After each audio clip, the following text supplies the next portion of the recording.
Hello, my friends, and welcome back. Today, we're going to be taking a look at the second half of that Secret Eaters episode that we started to watch back on Monday. Here's a link. When we last left off with Jill, she had had some mini sandwiches, a chocolate, and a drink. She also ate some crisps, and we discovered that she's a mealtime magpie, which means she goes around to everybody else's plate and eats off of it. I love that. A mealtime magpie. I love all of the sayings in this show. This show is great. What sort of wacky shenanigans will Jill get up to today? And will the host call her out? Stay tuned to find out. Before we proceed, please click like and subscribe so that I may apply comb to mustache.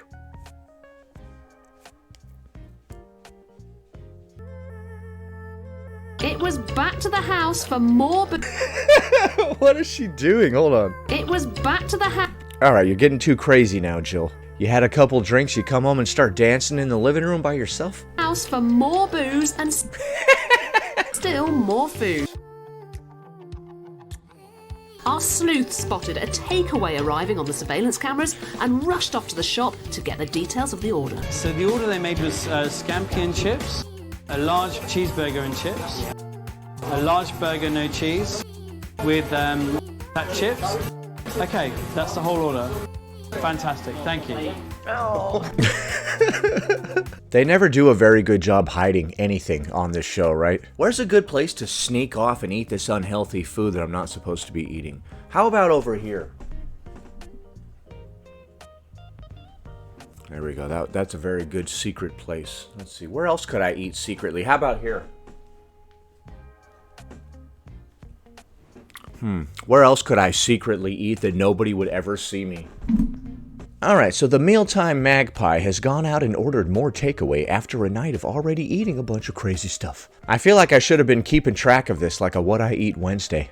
Slightly gobsmacked, would it be fair to say? Yeah. Slightly gobsmacked? How about very gobsmacked indeed, madam? I've heard gobsmacked before, but I had never heard you've got a gob on. I like that. You've got a gob on. It was the morning after the night before, You're mealtime magpieing him again? Oh no.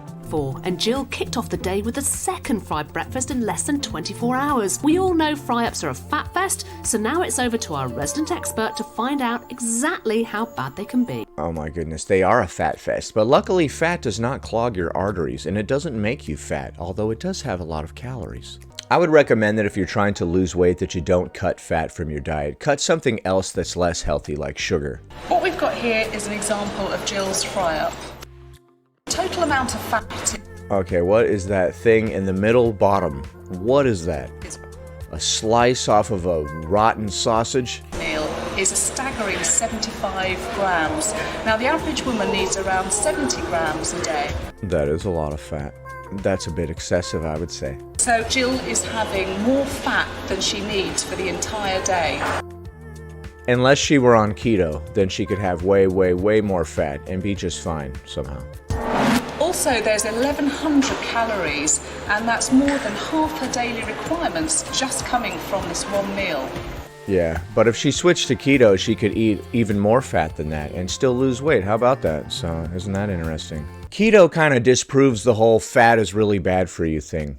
It kind of did. There's a lot of people doing keto that have not keeled over from clogged arteries yet. These people put butter in their coffee, homie. So get rid of the whole idea of fat being bad for you. I would say that too much of anything is bad for you, but if you can literally eat fat as the basis of your diet and be just fine, then I would say fat is really not the demon that it's been made out to be. Simple tips for a healthier breakfast include: Avoid using fat when cooking and No, don't avoid using fat when cooking. Avoid sugar and avoid carbs. grill things as much as possible. Trim the fat off bacon and go for a lower fat type of sausage. Do not go for a low-fat anything. All of those are garbage.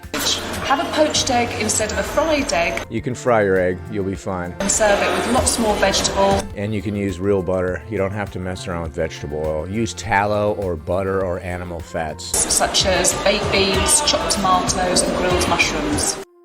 Don't listen to any of these people.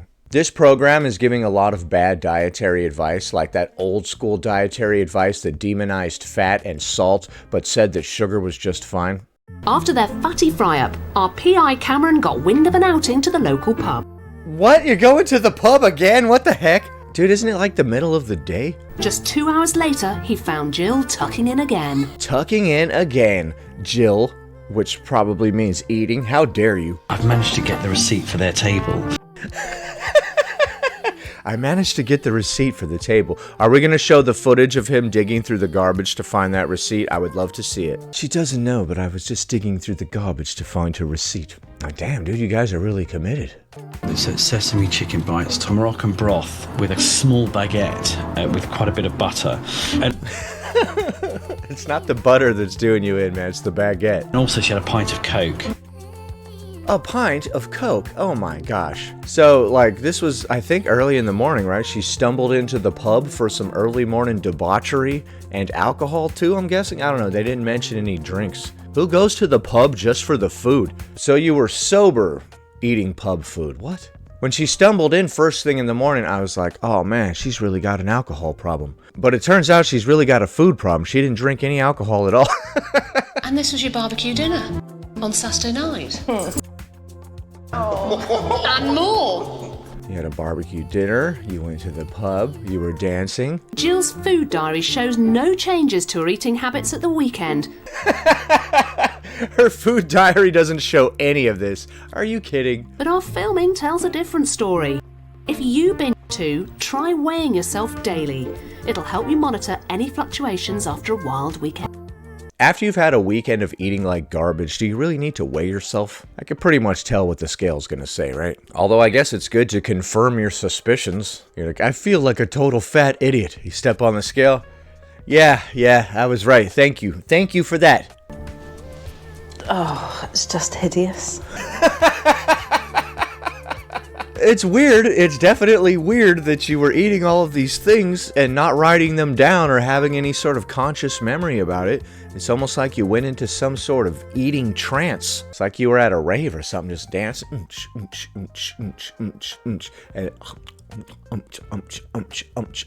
It's weird, man. I don't know. You weren't conscious at all of all the eating. It was very bizarre. Human denial is a very strong thing, dude. We can make ourselves believe all kinds of crap that's not true. We can hear things that never even were said and see things that aren't even there, dude.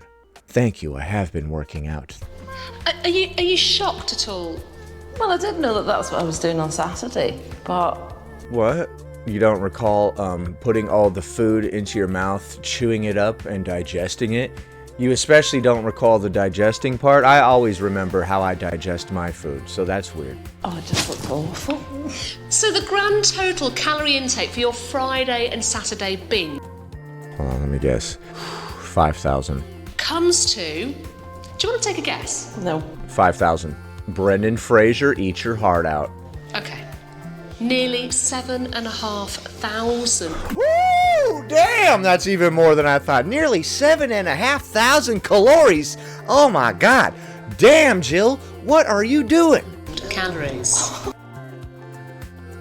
Ooh, damn, Jill. 7,500 calories. That's a lot. And those were just the extra snacks or whatever that she was grubbing down on? Oh my goodness, that's not even the regular meals. Accidentally eating a little more than you realize is one thing, but this lady is like going and consuming entire banquet meals and not recalling it. She's like, I don't know, I was in an altered state. I just stumbled in and just started eating shit. I don't know. Don't do that. Don't do that, man. Try to be cognizant of what you're eating and what you're doing. That's crazy. I slipped, fell, and ate 7,500 calories. You know how it goes. It was an accident. Because I didn't think I'd consumed quite so much. And obviously I did. Obviously you did. You know, sometimes when you're having a little too much fun at home, you're dancing like this and stuff, you know, a couple of cakes and fry-ups just happen to work their way down our throat. It happens. That's what happens when you let loose too much, Jill. You were having too much fun. A little too much of this, all right? Tone it down. A little bit of this is fine, but this, that's too far. You went too far. The amount of calories. Those sausages look weird. What's that red stuff on the bottom left? Are you eating raw liver? What's happening? Is Liver King just off screen? I had over the weekend. Yeah, that was a bit of a shock. What were those black sliced things? Is that a blood pudding? It looks all bloody. Yeah, that was a bit of a shock. In fact, it was a real shock. Yeah, that was shocking, the way that you put food into your mouth and ate it, and then didn't realize that you put food into your mouth and ate it. That was kind of weird. And I was not impressed with that at all. I was impressed. 7,500 calories? That's a lot. It's kind of impressive, Jill. I mean, you know, you might feel bad or whatever right now, but it is kind of impressive. I don't think I could put 7,500 calories worth of snacks down in a couple afternoons. Had we not told you that this was representative of your diet, would you have believed it? I'd believe you, but I'd be like, yeah, oh well, never mind. But when you actually see it all, Oh, they laid it all out. Okay, well, zoom out, cameraman, so I can see the whole thing, please. When you see it laid out, it actually... Right, you're just like panning over it, like in a cinematic way. Can I see the whole table, please, so I can get the scope? is unappetizing. yeah, completely. Seeing it all laid out is definitely going to help me. Well, it's not helping me, because they're only showing me little parts of the table at a time. Come on, cameraman, do me a favor. I want to see the whole table, bro. To be motivated to lose the weight, because looking at the food did... Yeah, there was a burger, there was some drinks, there was like other little wacky stuff. There was those round little black things, there was like blood pudding or something, I don't know. Put me off eating. I feel like going to get my jaw wired. Obviously I won't, but... I don't know if that's an option to just get your jaw wired shut. Will they do that for you? Is that an option? That sounds pretty foolproof right there. Like, just wire my jaw shut, dude. I just can't stop. The doctor's like, I can't wire your jaw shut, but I can break your jaw. Sit still just a second. You're like, Doc, is insurance going to cover this? Nah, dude, I'm doing this for free. This is for me. After you ate the food or just looking at the food? I still want to see the food on the table. Please rethink your weekend plans. Oh, definitely. If you're serious about getting back to the weight that you used to be, Yeah. and the woman you said you wanted to be, Yeah. cut down on the snacking, Yeah. cut down on the magpieing, Change the way that you eat. and then hopefully you'll be able to shift that couple of stone Yeah. that you want to get off. That's their advice. Just cut back on eating. Yeah, you know that thing that you've been struggling with this whole time, your weight and the amount that you eat? Just stop. Just eat less and be better now. Great advice, dude. Dang. Why didn't I think of that? Just eat less, stupid. Why didn't you do that to begin with? Duh. Why are you even here? Why didn't you just eat less to begin with, dum-dum? Jill is about to begin a 10-week eating plan. Before filming started, she thought she was eating around 1,300 calories a day. But she was in denial because her daily average was actually... Woo! 3106. Oh, that's more than double what you thought. Oh my goodness. a huge 3,106 calories. Now she's going to have to change her habits and aim for 1,500 calories a day in order to start losing some weight. Jill must cut out the sugary snacks, stop her magpie eating, Yes, get rid of the sugary snacks. That's definitely good advice. and curb the weekend blowouts. These simple changes will hopefully turn the tide. Curb your enthusiasm. Okay, why are they randomly putting that on the screen? That's a great show, but why are you referencing it here? And start the weight loss. My mission now is just to lose weight. All right, well, stop being a mealtime magpie, Jill. Dang it. Simple. Just lose weight. Okay, well, just eat less, dum-dum. The good advice they gave her was to lay off the sugary snacks. They should have told her that excess simple carbs will also give her a blood sugar spike, just like sugar. They didn't, but they did mention all the fat in the sausages. I love how she thought that she was only taking in 1,300 calories a day, but it was like 3,106. Oh my god, that was way off. Dude, it's already muggy in here. It's freaking 5:40 in the morning, dude. Oh, Pennsylvania, why? Ugh, sticky. Y'all can keep this humidity, bruh. I already knew that, though. Before I came here, I knew it was going to be miserable. I've been on the East Coast before, dude. Muggier than a mug in this mug, bruh. Please subscribe to the channel and turn on bell notifications. Otherwise, something terrible will happen. Let me know in the comments below if you would like to see more Secret Eaters episodes moving forward. I had a lot of fun making it. Please click the like button. 1 like equals 1 mustache Komen. Anyway, that about does it. Thanks for watching, commenting, liking, and subscribing. And I'll see you in the next one.